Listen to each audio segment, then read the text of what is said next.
maybe in 2004, 2005, we started to step outside the box of making all of the semi-hollow guitars with the mold-injected plastic ring and things. Right around the time that happened, another very high-profile artist found his way to us.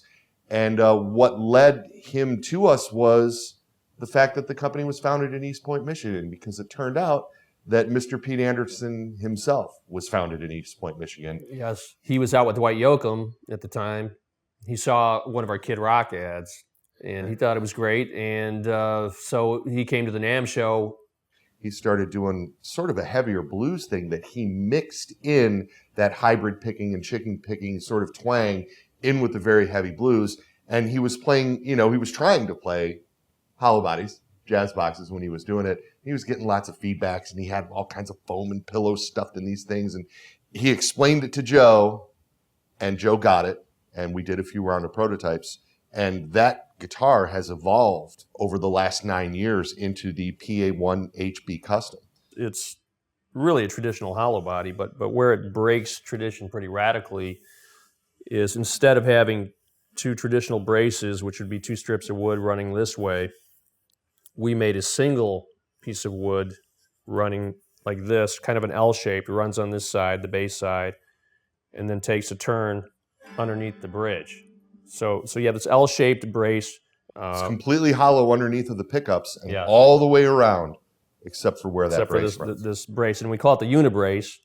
It controls the feedback on the bass side of the guitar. That's where most feedback starts. Yep.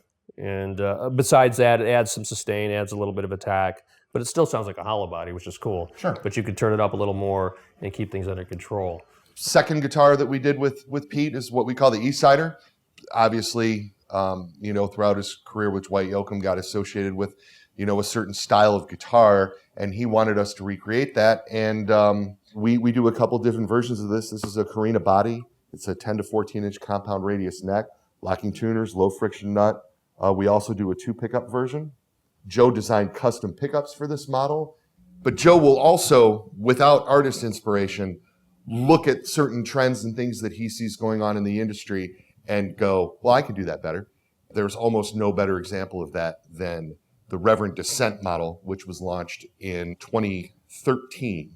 Baritone models are very popular. They have a lot of different uses, from clean tones and sort of ethereal things to guys just full on, my band plays in B. A lot of baritones, the longer ones, are just difficult to play. They feel more like a bass and less like a guitar. Yeah. I figured with this, let's make this feel more like a guitar and less like a bass. Yeah. So we ended up with the 26 3/4 scale, which is this distance here.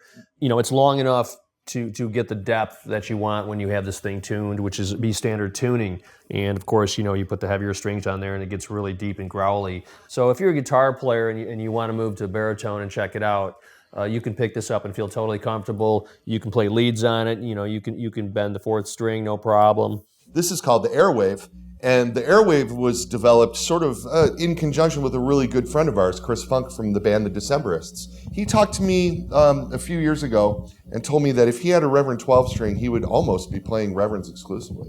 But his 24 3/4 scale set neck instrument with a solid spruce top. And that spruce gives this thing sort of an acoustic zing and helps with the jangle that you associate with the 12 string in your head, right?